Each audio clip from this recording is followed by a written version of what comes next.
Bueno, va a empezar la compañera Alejandra Gómez Sáenz, que es militante peronista del Ateneo John William Cook.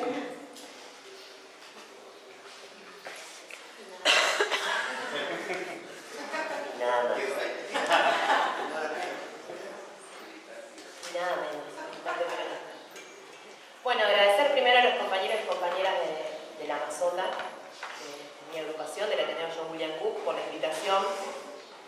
La verdad que ha sido bastante complejo este año poder pensar algunas líneas para aportar al debate acerca del feminismo diverso, fundamentalmente por el contexto que estamos viviendo, ¿no? Me parece que hoy van irrumpiendo nuevas discusiones, se van madurando discusiones continuamente y eso hace a veces difícil que nos podamos sentar y delinear ejes concretos de aporte. Pero bueno, nosotros llamamos feminismo diverso en su momento a uno de los espacios de formación interna donde comenzábamos a discutir o íbamos madurando una discusión que tenía que ver con que si era posible sostener un frente como herramienta de cuadre, un frente dentro de una organización política, un frente de mujeres separado de lo que es el frente de diversidad. Nosotros, como Ateneo John William Cook, veníamos discutiendo también incluso dentro del movimiento feminista la politización del feminismo y esta discusión empezó a aparecer para dentro de la organización.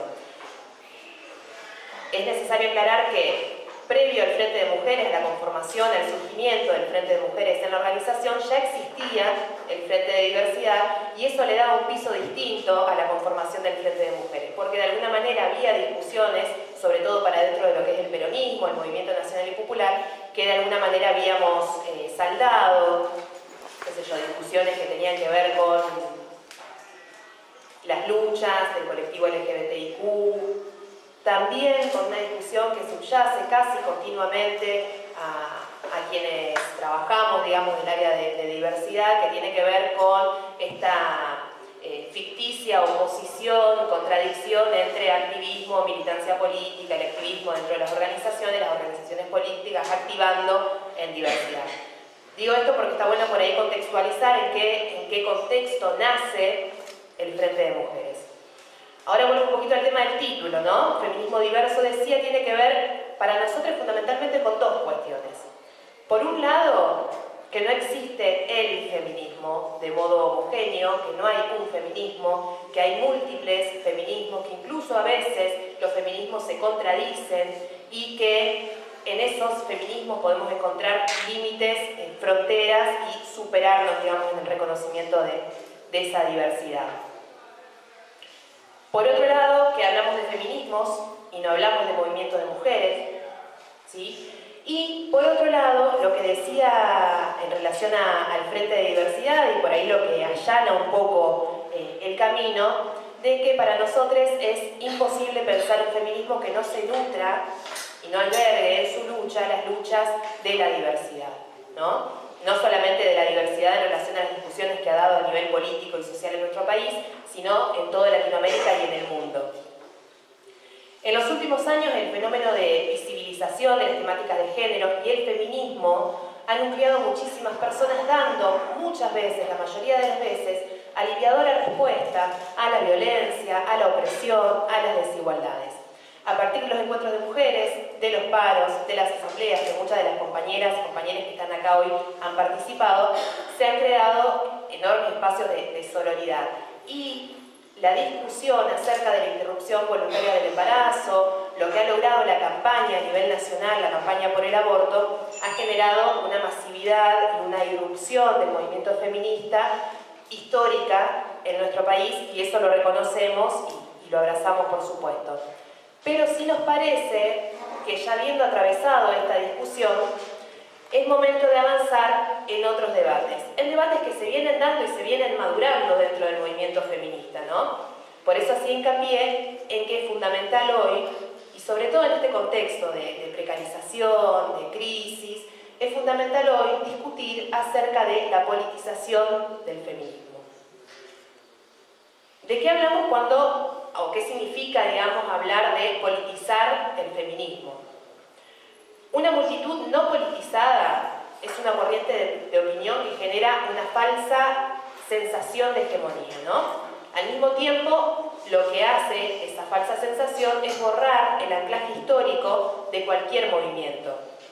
Y sin querer queriendo, y esto nosotros siempre decimos que lo sabe mejor el enemigo que nosotros, por eso hay que estar atentos, sin querer queriendo aporta un granito al desarrollo, digamos, de lo que está haciendo el enemigo. Y cuando decimos el enemigo, nos referimos fundamentalmente al neoliberalismo. Un neoliberalismo que hoy por hoy en nuestro país tiene claras representaciones, tanto políticas como judicial como económica.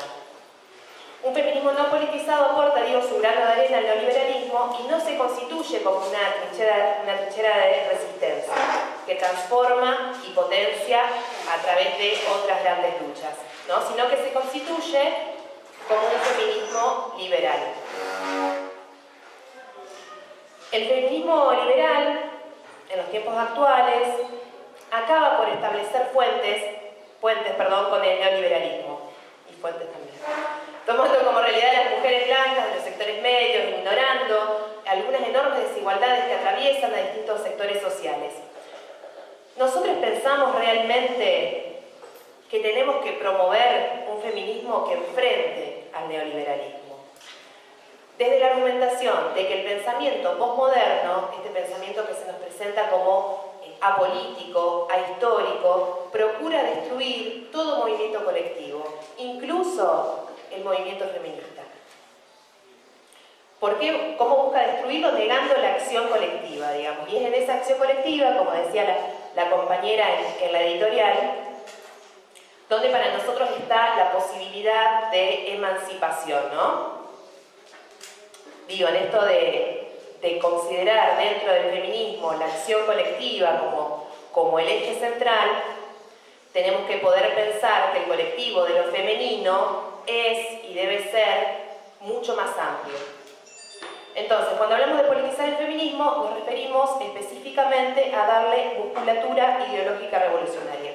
Y para ello es necesario disputar los espacios desde esta concepción que conlleva el no borramiento de la historia, la lectura de las contradicciones y en su lectura la posibilidad de superación para el crecimiento y, fundamentalmente, la no invisibilización de determinadas actores y actoras políticos y políticas que están siendo parte del feminismo.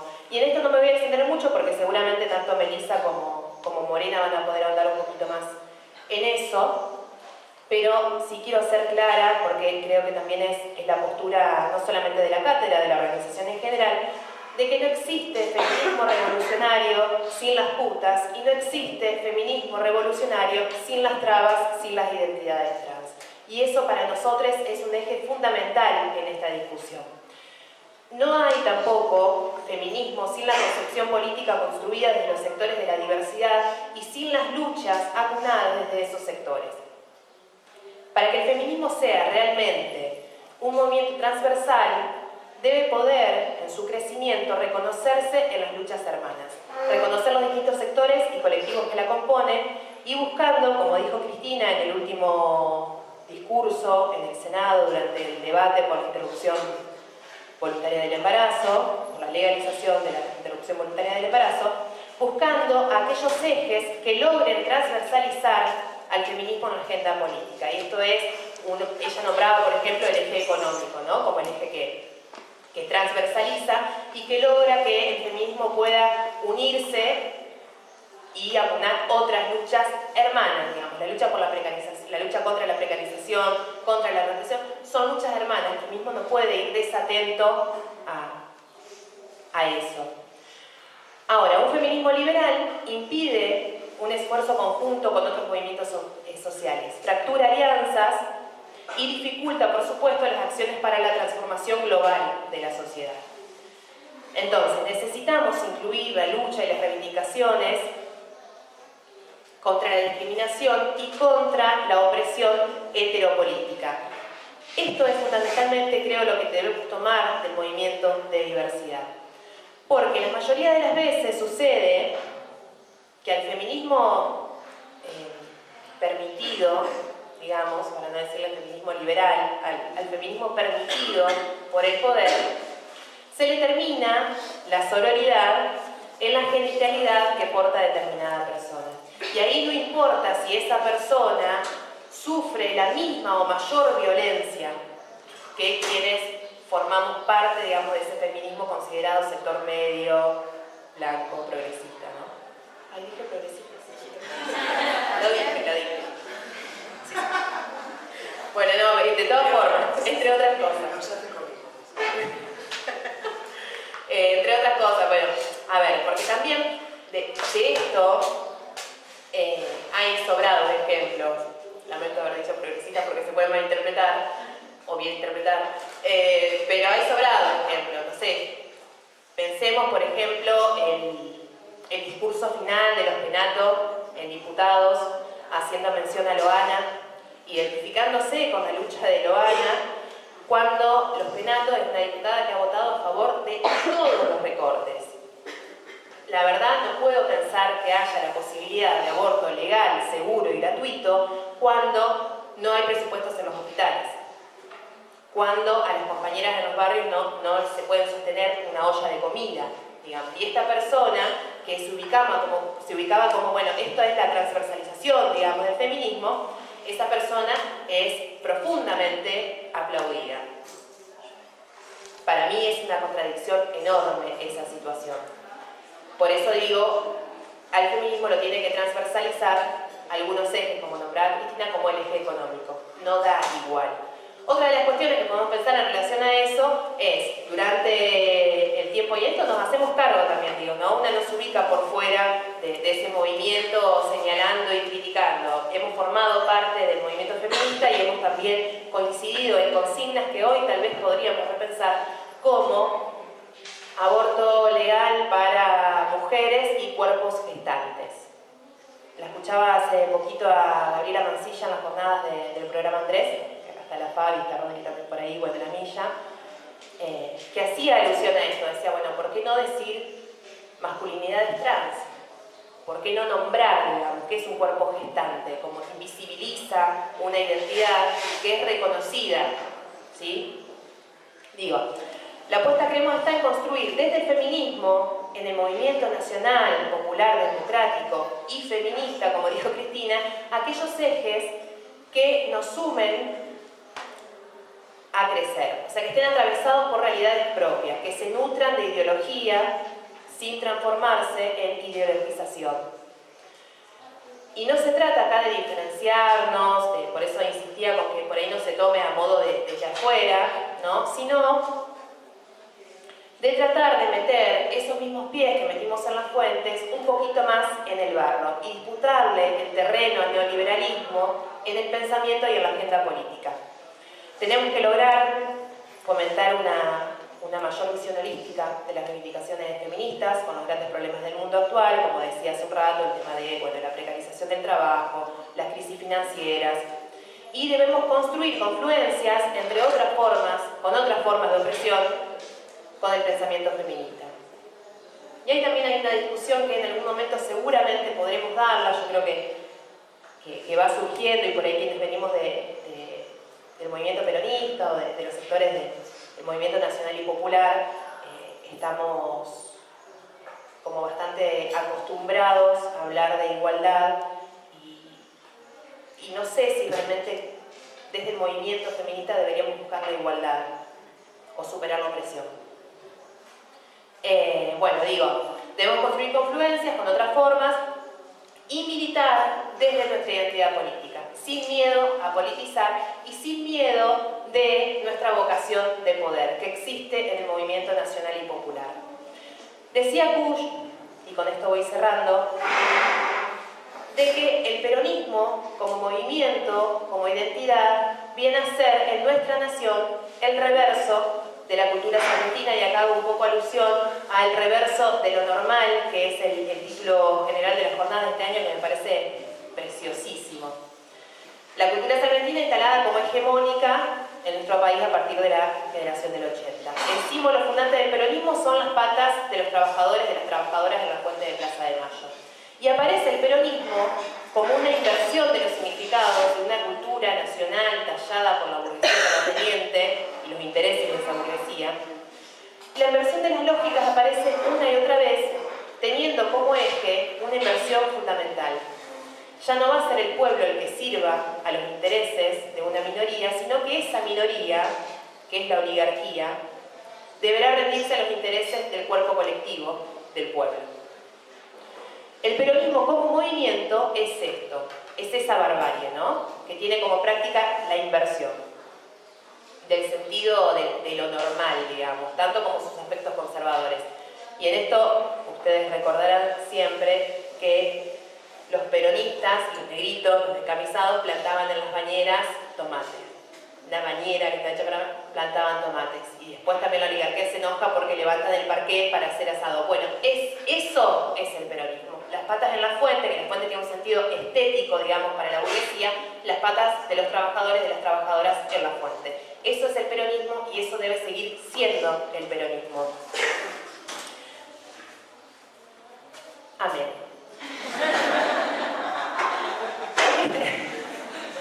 Porque este movimiento se propone como horizonte más cercano el ser expresión de ese pueblo. Entonces cobija en sí muchas cosas.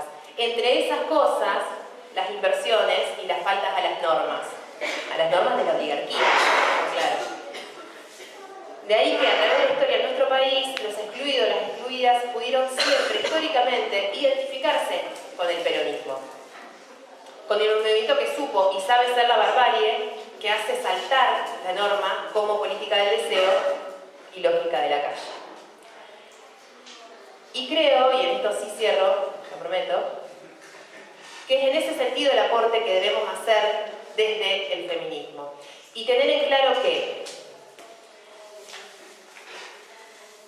si nosotros construimos un feminismo que no aporte a la contradicción principal, estamos aportando al enemigo. Si no construimos un feminismo que sea capaz de disputarse el sentido entre liberación o dependencia, estamos construyendo para el enemigo.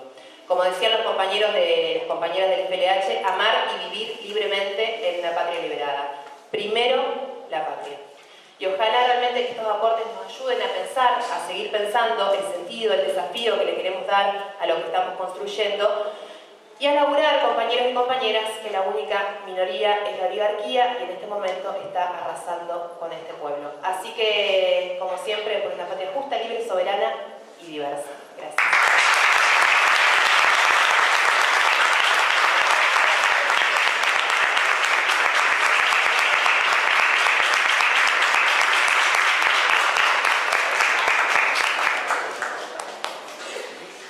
Bueno, después viene la compañera Fabi, antropóloga, peronista, torta, trabaja en el programa Andrés. Así que Solo ¿viste? La casualidad. Pensaba que iba a ser excelente. Ser peronista es el accidente. Yo siempre acredito. Bueno, siempre se me hace, bueno, buen día, buenas tardes. Se hacen siempre difíciles dos cosas. Tener un panel a las 12, porque no almorzás y almorzás tarde, bueno. Y siempre es difícil compartir panel con las mostras de comunidad trans, porque se comen el panel en general. Bueno, voy a leer también porque tengo un vicio que es como soy antropóloga, tengo el vicio del registro, así que me es como medio inevitable. Bueno, nada, primero agradecer a los compañeros de la Mazota que por segundo año consecutivo me hacen esta invitación, voy a decirlo. Y le voy a recalcar a Rodri que en las jornadas faltan los compañeros y las compañeras de la Mazota. Sí, y la invitación la valoro doblemente porque la mayoría o varias de los compañeros saben de mi aversión hacia el psicoanálisis. O sea, saben. Pero no hacia el psicoanálisis, sino al psicoanálisis como esa cuerpa teórica hegemónica, digamos, ¿no? Que me parece ser la única expresión que hay respecto de la psicología o de la salud mental. Así que bueno, valoro doblemente la invitación. Bueno, y porque además reparten y bancan, los compañeros de la Amazona, reparten y bancan, así que gracias. La última vez que, nunca me invitaron a antropología, por ejemplo. Me invitaron hace 15 días que fui con la compañera Michelle y me bardearon. Así que bueno, también agradecida. Bueno, feminismo diverso. Ya voy a volver al título de la mesa. Pero quiero empezar este relato como el relato que me trae hasta acá, que tiene que ver con esta especie de diatriba que hago siempre acerca de mi identidad. ¿Por qué? Primero antropóloga, ¿no? Entonces, la identidad es esto que porto ahora mismo y que por supuesto mañana puede ser otra. Porque el piso, por lo menos que tenemos en antropología, es pensar que las identidades se construyen, ¿verdad? Culturalmente, para decir algo cercano a la antropología. Pero también estas identidades tienen atravesamientos, por supuesto, ¿no? Sociales, políticos, económicos, de género y de clase, hablando de las transversalidades a las que hacía referencia la compañera. Dicho esto, lo primero que quiero hacer es compartir las identidades desde las cuales hoy me presento, ¿no? Bueno, mi nombre es Fabiana, soy torta, soy peronista, soy cis, incipientemente feminista, antropóloga y con privilegios de clase. Yo sé que pararon la oreja cuando dije incipientemente feminista, pero debo decir que esa identidad es una de las que está en permanente debate para mí, ¿no? Decir también que esto nos permite ubicarnos, a mí y a ustedes, para saber desde dónde me posiciono para que hagamos este intercambio, ¿no? Eso es lo primero. Bueno, no les voy a contar porque todos sabemos cómo conviven y se conjugan tantas maneras de estar en el mundo como transversalidades acontecen, ¿sí? Por ejemplo, soy torta de clase media, tirando a deteriorada, aún con algunos privilegios, cis, antropóloga, ¿no? Todo eso que venimos diciendo. Todas estas identidades además tienen un correlato en la construcción cultural, claramente. Entonces, lo segundo que quiero compartirles es que estas reflexiones no son más que interpelaciones al quehacer de mi práctica como profesional y de mí misma como habitando este mundo, digamos. Resulta bastante bochornoso igual llegarme hasta acá a hablar de estos recorridos propios y de las experiencias que me hacen reflexionar, porque no alcanzo a vislumbrar si esto traerá algún cambio en el DMS5, pero bueno, es lo que hay. Así que me pongo autorreferencial, aunque a algunos no les guste, porque para hacer análisis holístico ya están los todólogos. Bueno. Así que lo primero que hice fue revisar en función de la convocatoria y de la invitación de las compañeras al menos dos de las identidades que me convocan, digamos, ¿no? Una es como la que me presenté, incipientemente feminista, y la otra es como peronista. Entonces me pregunté, ¿cuántas veces me había presentado como feminista en estos últimos tiempos, digamos, ¿no? Y después me pregunté qué quería decir para mí ser feminista. Y el recorrido que quiero compartirles es el que me lleva a pensarme como incipientemente feminista, ¿no? Ya lo dije. Así que lo primero que hice fue agradecer a todas las novias, amantes y amigas que me iniciaron de alguna manera en el feminismo, ¿no? Porque ¿de qué otra manera nos incluiríamos en el feminismo si no es a través de la experiencia con pares? En ese sentido, mucho se demoró el feminismo en incluir en sus experiencias a las identidades disidentes. O sea que por eso yo tardé tanto en sumarme al feminismo y por eso soy incipientemente feminista aún, ¿no? Y esto lo digo porque no soy cualquier incipiente feminista. Soy una iniciada tardía porque esa experiencia se dio tarde. Mi experiencia como feminista está basada en las relaciones que hemos establecido, amorosas, disruptivas, creativas, con otras recientemente incorporadas como feministas como yo.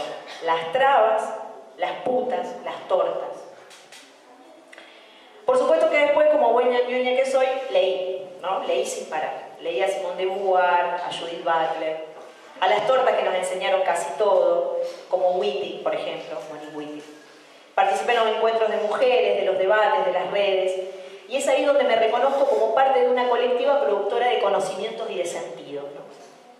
Pero en esa producción de conocimientos y sentidos tenemos una deuda enorme. Yo pienso que tenemos una deuda enorme, porque ¿cómo sería ser torta, incipientemente feminista, portar una identidad política, pertenecer a una clase social y además ser argentina? ¿No? Es un montón. Y es un montón y es el debate que tenemos, digo, ¿no? Es el desafío que tenemos. Entonces, en este contexto histórico preciso, donde se habla de movimiento de mujeres, entre comillas, y aunque a continuación se hacen las aclaraciones ampliatorias pertinentes, mujeres e identidades disidentes, etc., y donde hay una parte del feminismo que lo considera como un territorio múltiple que trasciende diferencias de clase, de organizaciones, de partidos políticos, de edad, de espacio geográfico, de ideología, bla, bla, bla. En realidad a mí lo que me pasa es que se me hace necesario que pongamos estas ideas en debate, tal cual lo decía la compañera, porque si no siento que estas multiplicidades me dejan afuera. Porque ¿cuál sería la identidad superadora? Una identidad que sea la sumatoria de todas esas identidades. Y esto no es un cuestionamiento al trabajo que vienen haciendo las orgas, los espacios de articulación, las asambleas, por supuesto, al contrario. Es una carta más que pongo sobre la mesa porque a mí me preocupa enormemente esta idea que viene circulando de cómo capitalizamos esta movilización, este contexto donde estamos todas juntas, donde se diluyen, digamos, esas viejas formas de hacer política, pero donde claramente se construyen relaciones de poder. Estamos disputando poder. Y sabrás, como dicen las trabas, sabrás bien, como dicen las trabas, que donde hay relaciones de poder, rápidamente podemos caer en relaciones de desigualdad. Porque a los Penato las aplaudieron todas. ¿No? Ya ves, ya. Entonces, sin miedo a las contradicciones, y para no convertir esto en un borde trágico, la pregunta que me hago es, ¿cómo hacemos para no pedirnos el carnet de feministas puras? Y si aparecen esas impurezas, que esas diferencias no nos distancian. ¿O sí? Y entonces nos esforzaremos en volver a encontrarnos. Y en ese sentido, el único ejercicio que creo posible es darnos el debate, no tener miedo a las incomodidades que esto genera, renunciar a la obtención del carnet de pureza. Y algo que me estoy preguntando mucho es, ¿y si esa diferencia es irreconciliable? ¿Está mal? ¿Estoy demorando el flujo de la historia? ¿Estoy siendo cooptada por viejas formas de mirar el mundo? ¿O yo no entiendo? Y es que ahí sí mis identidades están en juego. Y ya saben, las identidades son constitutivas del ser humano, de la subjetividad, por poner un término psicológico. Y entonces me pregunto cómo debería ser ese truco subjetivo, ¿no? Nada, lo que quiero poner sobre la mesa es cómo esta despolitización de las identidades, que son parte del movimiento feminista, invisibilizan algunas cuestiones más imperativas, como por ejemplo, cómo construimos poder sin arriesgarnos a la desigualdad que algunos de esos condicionamientos ya traen de antemano. Y la última de mis desnaturalizaciones, porque si algo me ha ayudado la antropología es aprender que... a aprender que todo es una construcción social, política, cultural, sobre todo cultural para nosotros, y que si es una construcción podemos deconstruir. Entonces, en ese sentido, la última de mis desnaturalizaciones, ¿se puede? ¿Se escucha? Sí. Hola, hola. La última de mis desnaturalizaciones, porque antropóloga, es que puedo ser no solamente incipientemente feminista, torta y peronista. Peor aún, ¿no? Se puede ser torta y peronista. Y tengo el boceto de las respuestas, no en el por qué, sino en el para qué soy torta y peronista. No voy a andar mucho en la reflexión acerca de por qué soy peronista, porque es emocional. Digo, ¿no? Porque el peronismo es emocional. Entonces, tendría que hacer muchas referencias, ¿no? A mi abuela, a mi familia, a todo lo que me permitió llegar a ser la única universitaria, la única profesional de mi familia, lo que me llevó a poder hablar de movimiento, de movilidad, ¿no? Social. Pero bueno, no me quiero poner emocional. Pero sí voy a decir que me posiciono como peronista porque tengo conciencia de clase, sin duda. transversalizo esta identidad porque tengo conciencia también de mis múltiples identidades. Porque hay que bancarse esas incomodidades de las múltiples identidades, las molestias, los trasfondos. Entonces me voy preguntando, ¿no? ¿Se transforma el peronismo o lo transformamos? Y esta sí es una pregunta dialéctica, digamos, ¿no? Porque lo transformamos mientras estamos y se transforma porque estamos, ¿no? Entonces, a veces voy como viendo desde dónde, cómo, qué sé yo, me gustan las categorías a mí, porque, bueno, por esta cosa antropóloga que tengo, y hablo de peronismo disidente, por ejemplo. Y ahí empiezan las miradas incómodas otra vez. No en términos doctrinarios o ideológicos, digamos, ¿no? Sino culturales. Nosotros somos el peronismo, nosotros somos el peronismo que se viene. Y con esta deslucida reflexión vuelvo a cuestionar la idea de que no hay una sola identidad superadora, porque eso abona la idea de cierta patologización de las identidades políticas, digamos, ¿no? Como si la política fuera una enfermedad, como si politizar las identidades, ¿no? fuera... Esto es un atentado del neoliberalismo. Peronismo disidente. Este es el pejotismo rancio el que está tentando. Bueno, eso, ¿no? Que con esto vuelvo a cuestionar, con la idea de peronismo disidente. Vuelvo a cuestionar la idea de que hay una sola identidad superadora, porque eso abona la idea de la patologización de las identidades políticas como si la política fuera una enfermedad. Y lo cierto es que no es sin politización de nuestras identidades que nos constituimos como sujetos. Bueno, todo esto no es posible sin la idea de cómo cuestionamos en la cotidianeidad los mandatos heteropatriarcales, por ejemplo. Cómo hacemos en la micropolítica, en lo diálico. Cómo hacemos para que dentro del movimiento nacional y popular, peronista, se dé el mismo mecanismo de visibilización de estas contradicciones, por ejemplo. Algunas de nuestras orgas se han dado el debate. Por eso que estemos acá, de hecho, no es gratuito. Voy a contar una pequeña anécdota sobre el título de esta mesa, que es Feminismo Diverso. Por una casualidad, aconteció que terminé en una reunión de los compañeros de diversidad, de los compañeros de diversidad de la CUN, y cuando llego me cuentan, ahí estábamos compartiendo una cerveza y me cuentan, ¿no?, que habían llegado como a un acuerdo respecto del nombre, que se iba a llamar Feminismo Diverso. Entonces mi reflexión fue: ¿todo es masculino? ¿Feminismo diverso? ¿Todo masculino? Entonces, ¿cómo no? Generaba ahí como una... Eso lo hice yo.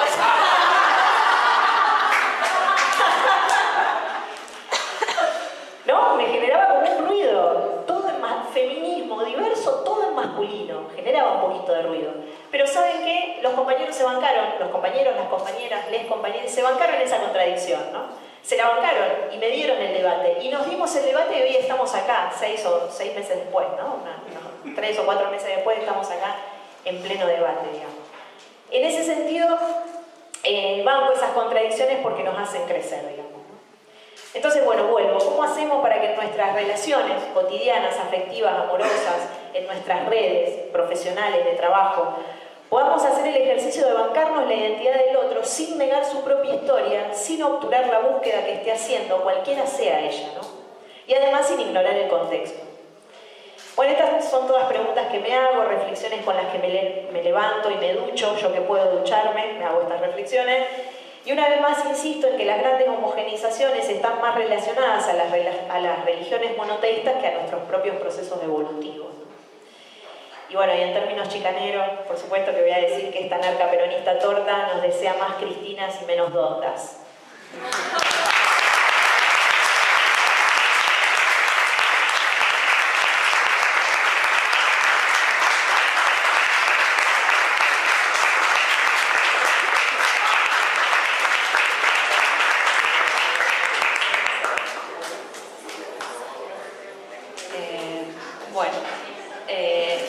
Ahora sigue la compañera Moria García. More. Ah, More. More, Ah, sí. Moria. No, More. Preparado, por favor. No, More. pasa que no hablo muy bien. No, divina, yo soy sorda. Bueno, es de la comunidad trans, es peroncha, traba y luchona. Sí, luchona, escucharon bien. Vamos a empezar haciendo demagogia. Quiero brindarles un fuerte aplauso a todos los que se levantan a la universidad. Se ponen la nota. Esto no hace un ojitos rojos, espero que sea por no dormir. Voy a empezar una investigación aquí mismo. Bueno, siempre que me invitan a un panel, yo digo panel. Es lo único que van a escuchar académico mío. Cuando me invitan a un panel siempre me agarra esta especie de fobia hacia lo académico. Escucho a Fabi, antropóloga, arqueóloga, la tumba de Tutankamón, muro. Todo dice la Fabi. La negra que hizo un plagio perfecto de mi discurso. Así que me desnudo o no me queda otra. Por supuesto, ¿cómo dijiste, Fabi, que tenés ¿cómo esto cuando lees? Que lees porque no sos del discurso hablado.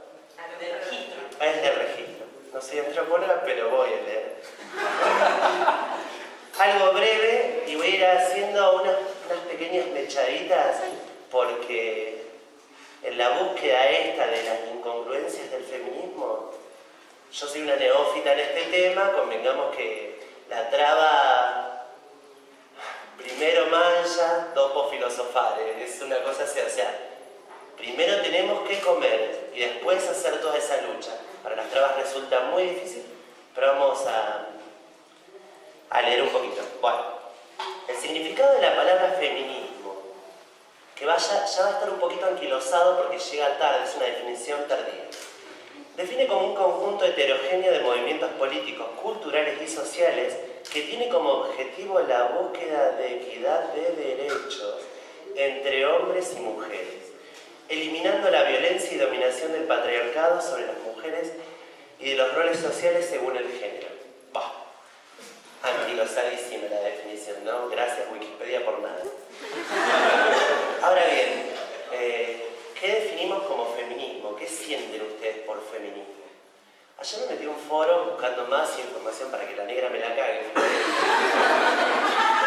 Y me encuentro con el término TERF. TERF me sonaba MILF, yo que soy muy del Pornhub y todas esas páginas divinas. Y la mina decía lo siguiente, ¿no? Divino, una divina. Decía que las trabas, las trans, no deben pertenecer al feminismo, porque tenían pene. Y no querían en sus reuniones esos penes violadores. Así, imagínense, yo tenía las uñas así. Cuando terminé de tipear, mocho me quedaron los dedos. No me daba, una crisis. Le puse, los penes no violan, los hombres no violan, los violadores violan. Entonces, ¿por qué hacer esa preselección, esa nomenclatura, esa división de género dentro de un lugar donde la palabra sororidad abunda? Y sin embargo, vemos que hay ciertas diferenciaciones a la hora de la clasificación como feminista, como decían Fabi acá. Y acá viene el palo para los facultativos. Ahora bien, como mujer trans siempre he exigido que nadie hable por nosotras. ¿Se imaginan un hétero hablando por una lesbiana? O sea, dando cátedras de lesbianismo. Es una cosa, para mí por lo menos, impensable. Como activista he sabido que para cualquier minoría oprimida en parte por discursos ajenos, un primer paso importante hacia la emancipación es hacer callar a los expertos. No de una forma terminante, violenta, sino que no somos objetos de estudio, somos sujetos de derecho. Entonces, que seamos nosotras las protagonistas de las exclusiones las que construyamos nuestros propios marcos teóricos y discursivos. Apropiarse del discurso es un paso imprescindible en los procesos de liberación. Por lo tanto, los discursos sobre transexualidad, feminismo, que ya es una catalogación, me parece un espanto, lo tengo que usar porque ni yo me entiendo, corresponde hacerlo principalmente a las personas trans. Ahora bien, ¿dónde están las diversidades dentro de los franja morada que quiere recibir un botellazo. El PCR o el PCR. ¿Se atreven a poner la palabra diversidad?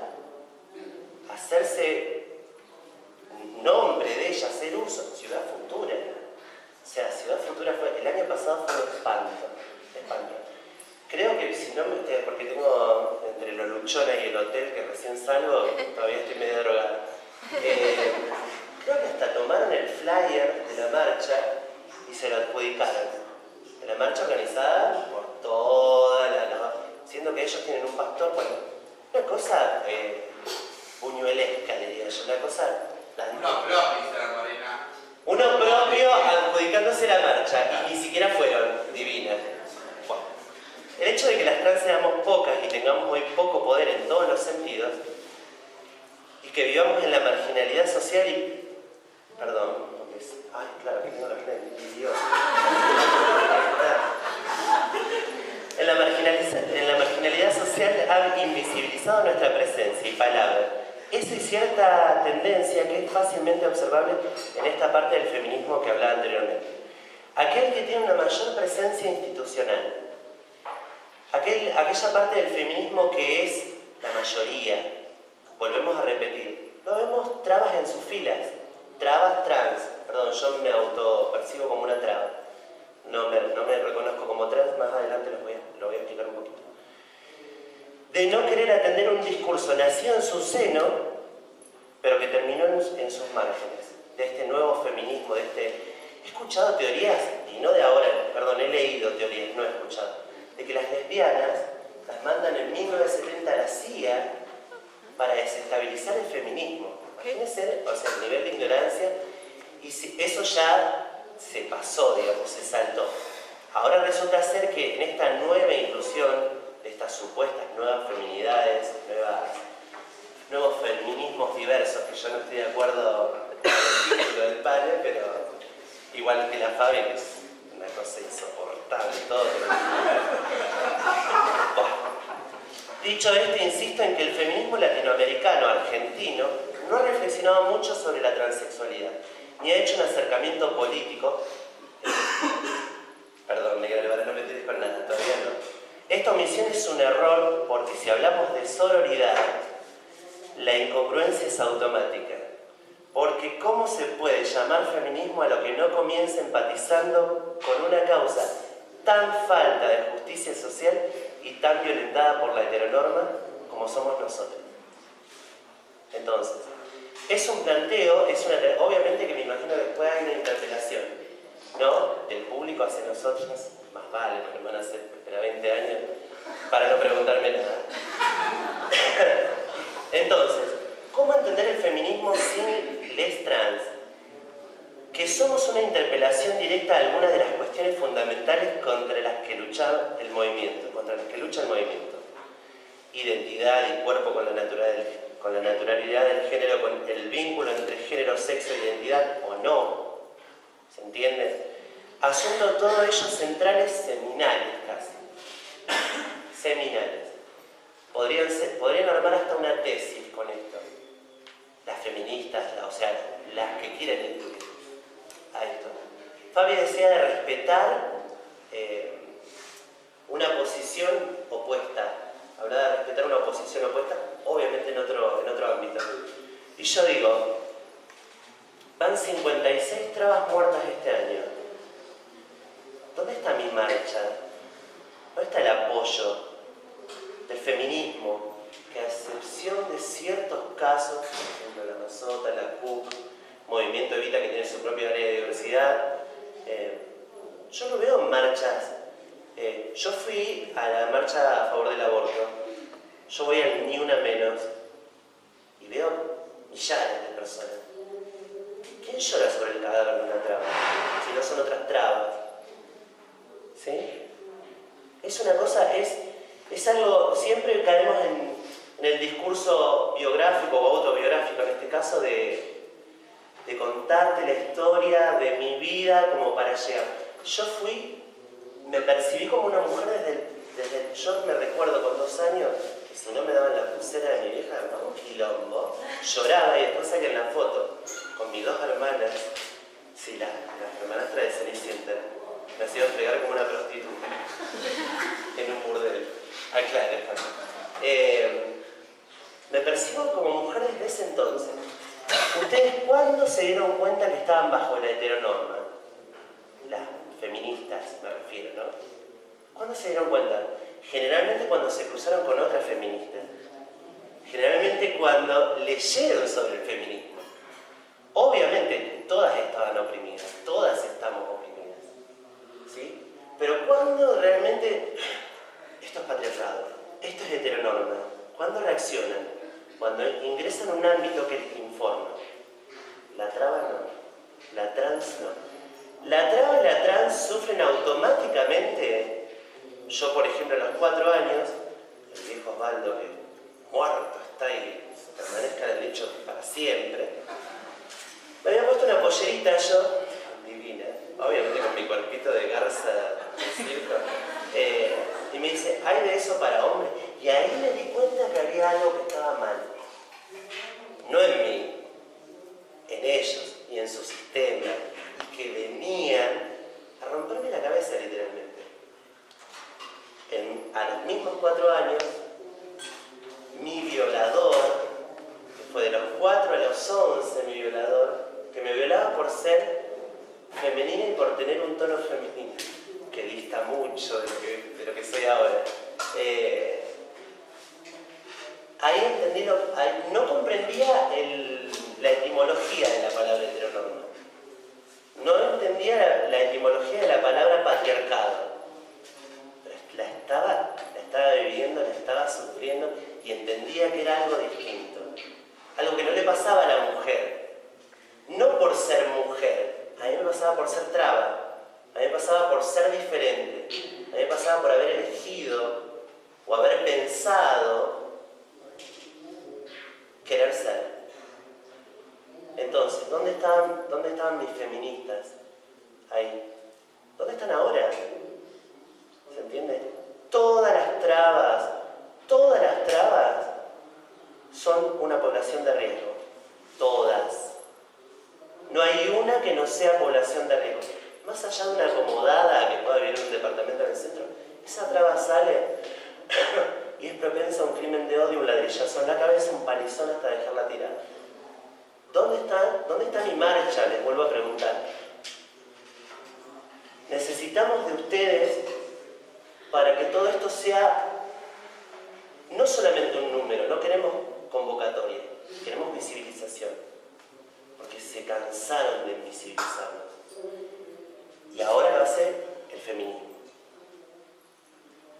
Mencionan a las masculinidades trans como otras diversidades. ¿Se entienden? A las trabas no porque tienen pelo. Estábamos con Michelle Mendoza cuando pasó un acto de esta Salvemos las 2 vidas en la marcha del aborto. La Michelcita Vargas. A mí no me daba el paraguas para partírselos en la espalda, y como no había espacio, le daba con la punta del paraguas fuera, parecía una vieja. Y se devuelve y me dice, ¿qué haces vos acá si vos no podés entrar?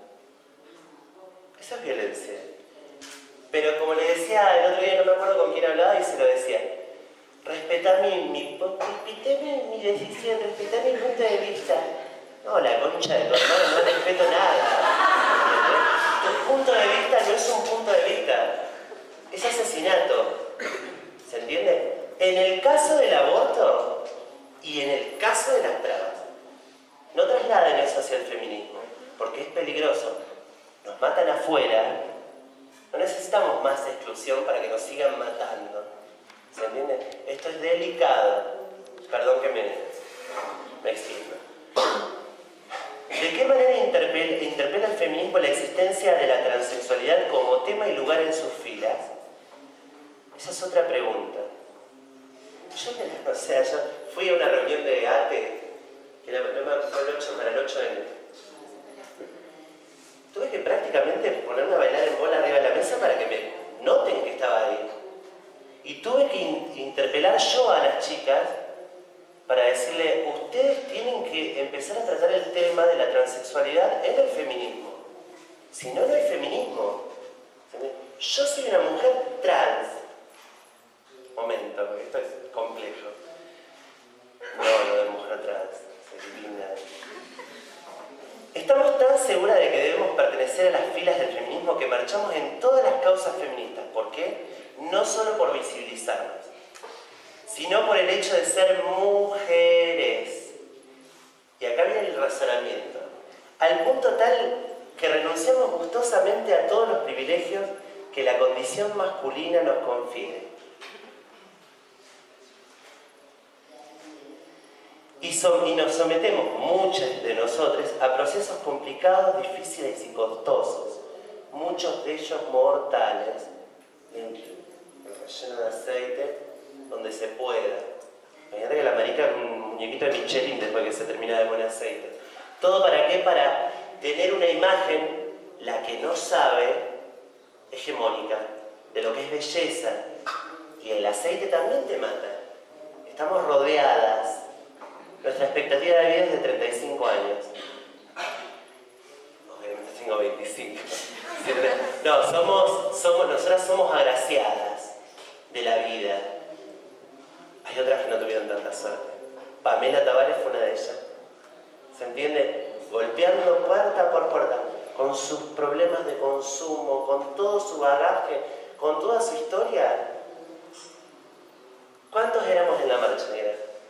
Del velorio a la fiscalía. Y presten atención ustedes, el nivel de desidia, y acá me pongo histérica y me emociono, como dice Moria, el nivel de desidia que dejamos el cadáver de Pamela solo en la funeraria para ir hasta fiscalía. Éramos 30 personas, como mucho. ¿Dónde estaba mi marcha? ¿Dónde estaba la marcha de Pamela? Realmente fue de lo más lúgubre que he visto. Y he visto a Macri dar discursos.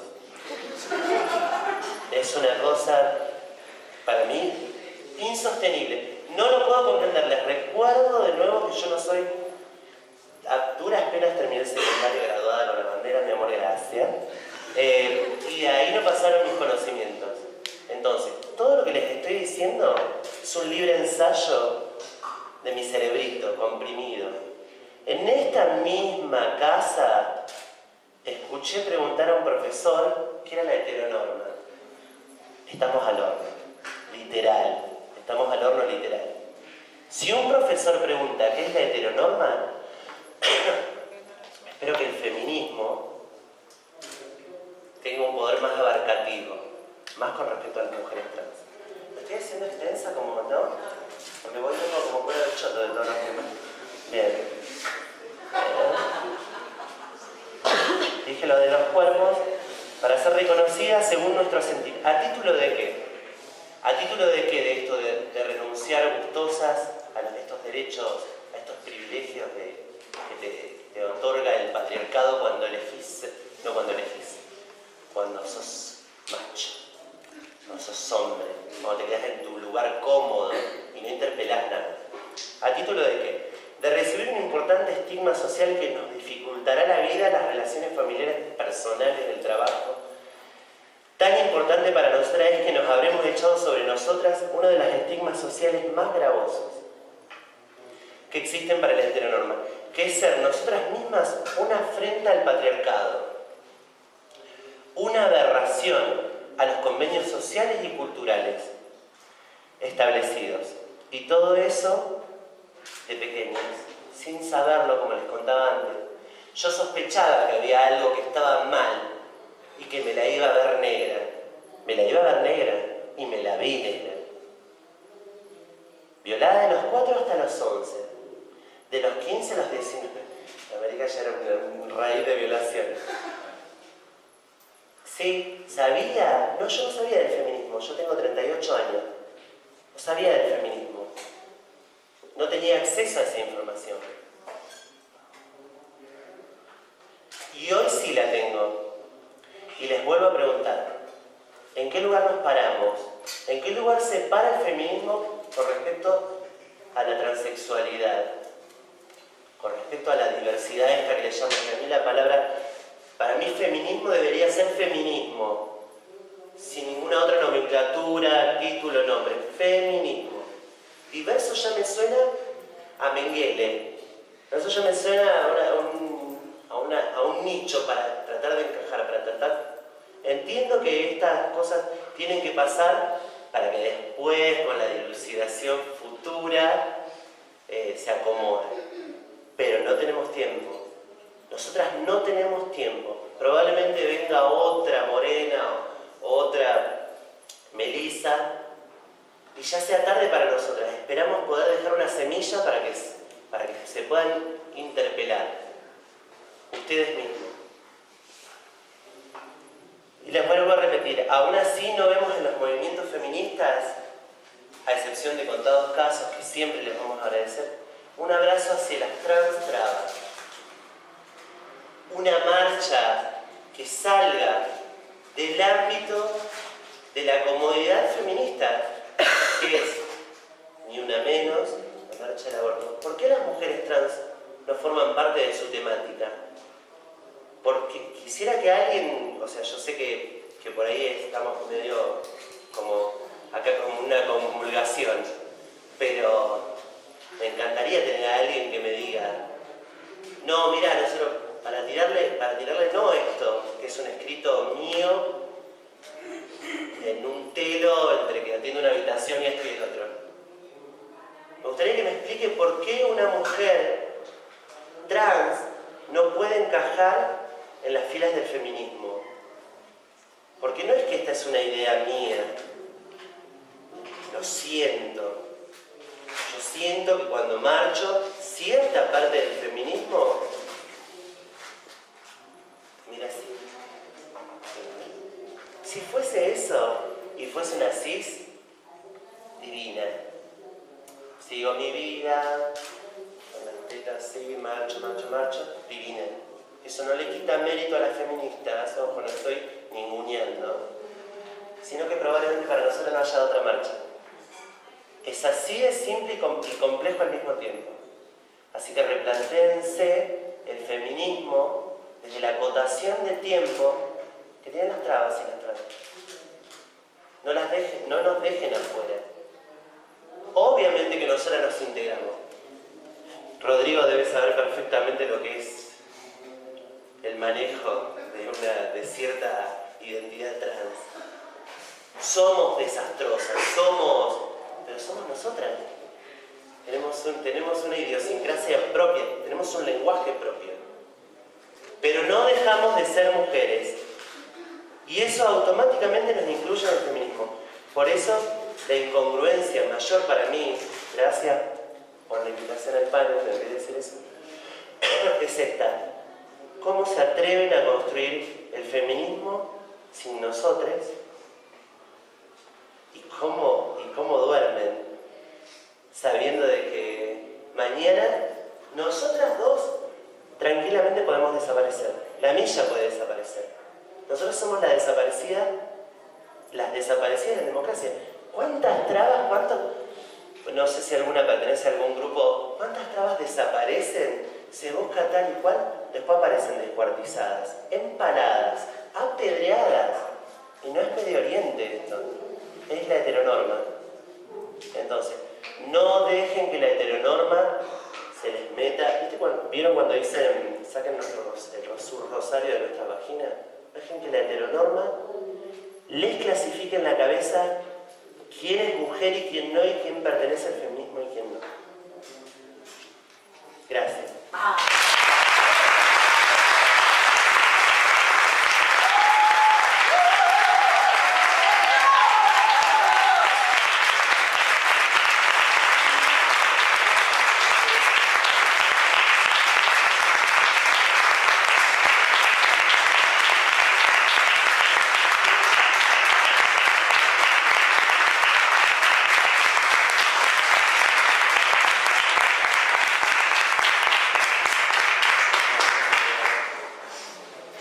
Bueno, ahora tenemos a la última compañera, que es Melissa de Oro.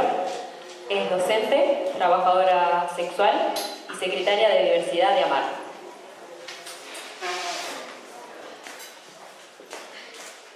Bueno, es un poco difícil después de estas charlas, estas palabras tan fuertes, pero bueno, me ha dado pie la compañera, precisamente al explicar esa soledad de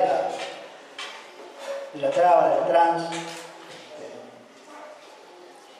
en cuanto al acompañamiento, ¿no? En cuanto a veces a la ayuda, porque es fácil a veces decir de palabra, ayudo, acompaño, estoy, pero de alguna manera siempre somos invisibilizadas y quienes dentro de ese movimiento nacional y popular, también, ¿por qué no decirlo?, dentro del movimiento feminista, que es amplio, el movimiento feminista, hay feminismo, como dijeron las compañeras, no hay un solo feminismo, hay un feminismo, o hay, en realidad, no sé si hay tanto feminismo, yo creo que hay falsos feminismos, lo voy a decir de otra manera, ¿no?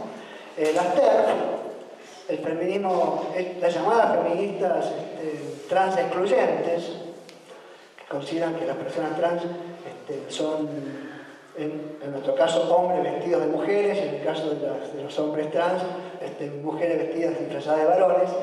De alguna manera no las consigo como personas feministas, sino como biologicistas, de alguna manera reproductoras del más feroz patriarcado, ¿no?, de la heteronorma, de alguna manera mimetizadas dentro del movimiento feminista, porque decir que no lo son y decir que luchan por sus privilegios y contra los colectivos de diversidad es muy fuerte. Lamentablemente también hay de todo en ese movimiento, no solo en el campo político, sino también dentro del colectivo de diversidad. Pero son una minoría con mucha potencia, que está creciendo mucho en Europa y en Estados Unidos sobre todo, y que está teniendo su coletaje, su onda expansiva en algunos sectores que nos están tocando acá en la Argentina, ¿no? En Buenos Aires se ha dado en el último 8M un fuerte encontronazo con un sector biologicista muy fuerte, que fue repudiado ampliamente por la Asamblea. Pero fue el primer intento, después de años, de romper esa alianza o esa comprensión de un feminismo inclusivo, de un feminismo amplio, de un feminismo liberador, ¿no?, de alguna manera. No voy a hacer una lectura de toda mi historia porque es muy larga y porque se nos llevaría el día, posiblemente. No tengo el humor de la compañía, lo cual lamento, y tampoco tengo esa edad, ¿no? Casi lo duplico en años, así que... Pero bueno, yo soy una sobreviviente del sistema patriarcal, no del sistema prostituyente, del sistema patriarcal, del heterocapitalismo en última instancia. Mira, heteronorma, del sistema con C, ¿sí? Sistema con C, ¿sí? Ese sistema de opresión de género que nos encorseta en determinados modelos por el solo hecho de haber nacido con determinados genitales y que nos condiciona de por vida. En la compañía hacía referencia a esa soledad de las marchas, cuando se nos muere una compañera y todo, y es cierto. Ayer tuvimos en Buenos Aires y en algunas ciudades por ahí se replicó en algunos consulados, en algunas ciudades del mundo, por ahí en París, en Madrid, en Nueva York, una movida del colectivo travesti trans, transgénero, donde vivimos en una gran soledad nuestros reclamos. 56 muertas la compañía dijo, ¿sí? Y quizás sean más, porque son las que conocemos, son las que sabemos. Muchas chicas mueren con nombres masculinos, ocultas por sus familias en situaciones vergonzantes. Entonces, o como conocemos solo su nombre de género y no su nombre legal, por decirlo de alguna manera, no nos llega esa información, ¿no?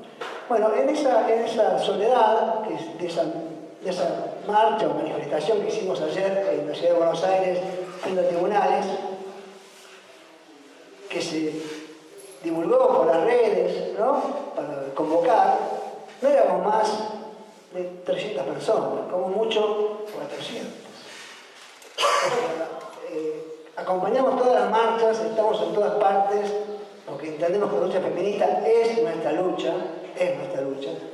pero sin embargo, en ese momento hubo otras prioridades. Cuando solicitamos esa colaboración, esa participación, lamentablemente estamos solas. Me voy a tomar el atrevimiento de leer, no sé si leeré todo el texto porque es un poquito largo, el documento que se leyó ayer frente a tribunales de Buenos Aires. Y lo voy a leer, más allá de que complemento parte de lo que dijo la compañera, y creo que ella lo ha dicho muy bien, ¿no? Esto es un texto que en realidad lo único que va a hacer es complementar o reforzar lo que ella ha dicho, lo que cualquiera de ustedes quizá sepa, pero como tiene un gran número de adhesiones, ha sido construido por nuestro colectivo, me parece que sería interesante que por ahí alguien que no entiende del tema tanto, o le parece que nuestros reclamos son exagerados, quizás la lectura lo ayude a entender un poquito. Después quisiera hablar otras cosas sobre el feminismo, pero no en este momento me parece que ella me ha dado el pie para leerlo. Manifiesto a Nadie de Jesús se llama, es el nombre de una compañera travesti defensora de derechos de las trabajadoras sexuales, ya fallecida hace algunos años. Buenos Aires, 5 de septiembre de 2018. Hoy, como todos los días, la comunidad de personas trans, travestis, transexuales y transgéneros reclama casi en soledad por su derecho a la existencia, por el derecho a la vida, por el derecho al trabajo, por el derecho a no ser discriminadas, por el derecho a ser escuchadas, respetadas y defendidas de todas las violencias y malos tratos que la sociedad en su conjunto, que el Estado y sus instituciones, que las iglesias y muchos de sus seguidores ejercen sobre nosotras por el solo hecho de no ajustarnos a sus deseos normalizantes y a su moral impuesta a fuerza de leyes represivas. Hemos sido, y aún lo somos, víctimas de un verdadero genocidio, un genocidio invisibilizado, oculto, inexistente para los grandes y los pequeños medios. Somos la nada misma, lo que se debe ocultar bajo la alfombra del bien común, de lo deseable, de ese modelo social que no acepta lo diferente, aunque juegue a ser amigable, comprensivo y tolerante. El genocidio travesti y trans atraviesa la historia, las culturas y las naciones. Los modernos estados lo han ejecutado con singular eficacia. Las religiones y sus iglesias les han dado sus justificaciones morales. Toda la sociedad ha sido cómplice. Desde la más temprana infancia se nos ha negado el derecho a ser quienes somos. Han tratado de eliminar nuestra identidad a fuerza de golpes, desprecio y malos tratos. Y cuando eso no alcanzó, el sistema médico se encargó de doblegar nuestras voluntades a fuerza de terapias correctivas, medicaciones reforzantes de la masculinidad negada o tratamientos psicológicos para enderezar nuestro camino. Entre comillas, enderezar, por supuesto. A muchas, nuestras propias familias, nos expulsaron de nuestros hogares, arrojándonos a la calle a muy tiernas edades. Y cuando no lo hizo la familia, fue la escuela, el sistema educativo, que terminó por limitar aún más nuestras vidas y nuestras posibilidades de crecer en un ámbito saludable y comprensivo, privándonos de educación y de posibilidades laborales. Nos faltó amor, cariño y respeto. Nos mataron con cada burla, con cada insulto, con cada golpe. Algunas pocas sobrevivimos ocultándonos con máscaras sociales que negaban nuestra propia identidad, incluso para nosotras mismas. Creamos personajes para sobrevivir y muchas tardamos en deshacernos de esas máscaras y por eso aún estamos vivas. La mayoría de nuestras compañeras no alcanzaron los 35 o 40 años de vida. Un perfecto genocidio social. Expulsada de nuestras familias, expulsada del sistema educativo, expulsada del mundo social, expulsada del campo deportivo y recreativo, expulsada del trabajo formal, expulsada del sistema de salud, expulsadas. Se nos marginó, se nos persiguió, se nos castigó, se nos reprimió, se nos encarceló, se nos torturó, se nos violó y se nos mató. El Estado fue cómplice y verdugo, la sociedad también. 30, 60, 90 días presas por ser quienes somos, por ser diferentes, por ser travestis o por ser mujeres trans. Violadas en las cárceles obligadas a pagar peaje sexual para no ser encarceladas, humilladas de día y de noche, maltratadas en los hospitales, enfermas de tanta miseria y tanto desprecio. Muchas terminaron suicidándose o prefiriendo muertes solitarias a maltrato del sistema hospitalario. Nuestros nombres, no los que figuraban en nuestros documentos, se convirtieron en nuestras banderas, en el bastión de nuestra dignidad, y muchas prefirieron la muerte a ser nombradas por esas palabras que nos impusieron al nacer. Nuestro nombre, nuestro derecho, fue el grito de guerra con que defendimos el derecho a nuestra propia identidad. Muchas murieron sin haber cumplido el sueño del nombre propio. Hasta en las tumbas las familias negaron nuestra condición de personas travestis o trans. El travesticidio social y el transfemicidio social se manifestaron crudamente en esas tristes lápidas. Recién cuando la ley de identidad de género nos reconoció el derecho a ser quienes somos, la sociedad comenzó a vernos como personas. Pero seguimos siendo parias de un sistema que naturalizó el terrorismo cisgénero, ese que considera que las únicas personas dignas y valiosas son aquellas cuya identidad se corresponde con la que les fue asignada al nacer, y que mediante mecanismos selectivos y de exclusión se garantiza la supremacía de las personas cis, hostigando, discriminando, reprimiendo y excluyendo a las personas trans. Esa transfobia muchas veces termina en un trasodio, y en su nivel más agresivo y violento se manifiestan travesticidios y transfemicidios. Esos crímenes de odio que se muestran en los medios como algo natural a nuestra propia condición de personas trans o travestis. Un final lógico para quienes se apartan de las normas sociales establecidas, para quienes se han apartado del buen camino. Nuestras muertes no le importan a nadie. Somos material descartable de una sociedad meritocrática que nos ha condenado desde nuestras infancias a ser prescindibles y socialmente parias. Nos han condenado a muerte desde que nacemos. El Estado lo ha hecho, el Estado es responsable, el Estado debe reparar, exigimos justicia. Justicia por nuestras compañeras muertas y justicia por nuestras compañeras vivas. Que ningún crimen de odio quede impune y que ninguna muerte por negligencia hospitalaria quede sin condena. Somos víctimas de un sistema de opresión de género. Necesitamos leyes que nos protejan, que nos garanticen el acceso a todos los derechos humanos. Es urgente la aprobación de leyes de cupo laboral trans para facilitar el acceso al trabajo formal. El Estado debe dar el ejemplo y debe convertirse en el primer empleador y en el gran promotor del acceso al trabajo de nuestra comunidad. Pero eso no alcanza. Se faltan leyes de reparación integral para que las personas travestis trans sobrevivientes del genocidio y a la persecución estatal de nuestras identidades pueda gozar de una vejez digna, con acceso a la salud y a la contención social y afectiva. No estamos pidiendo privilegios, estamos exigiendo justicia. El Estado y la sociedad no pueden hacernos responsables de las condiciones que crearon para castigar nuestras identidades, para castigarnos por nuestra resistencia a someternos a mandatos autoritarios y represivos. Nos han condenado por querer ser libres, por el solo hecho de ser diferentes. Nos expulsaron del sistema educativo y del mundo del trabajo formal. Nos condenaron a la pobreza y a la marginalidad. Ya no hay más tiempo. Es hora de reparar. Es hora de hacer justicia. Muchas gracias.